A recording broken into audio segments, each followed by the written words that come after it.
ជីវិតមនុស្សគ្រប់គ្នាក្នុងលោកី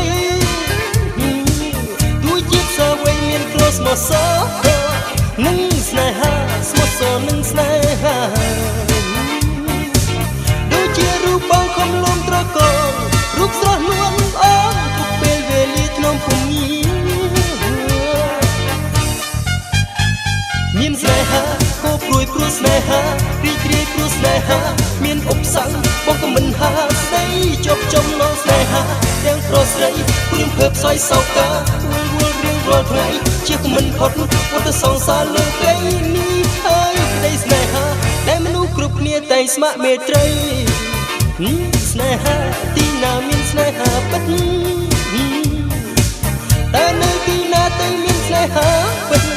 ស្នេហាពិតសុខសាន្តតែនៅទីណាមានស្នេហាពិតស្នេហ៍ពិតឯណាមេត្តានាំផ្លូវយើង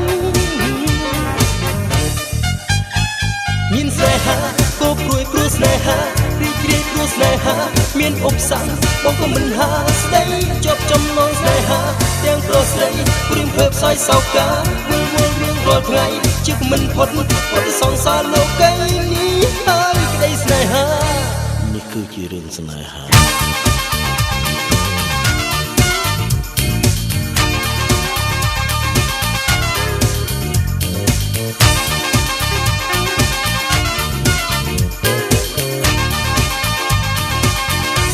ស្នេហាផ្លែផ្កាជីវិតនោះគ្រប់គ្នាក្នុងលោកីទួជាតិសាវ័យមានគ្រោះស្មោះសរនឹងស្នេហាស្មោះសរនឹងស្នេហាដូចជារូបបងខំលំត្រកងរូបស្រស់នួនអងគ្រប់ពេលវេលាក្នុងភូមិ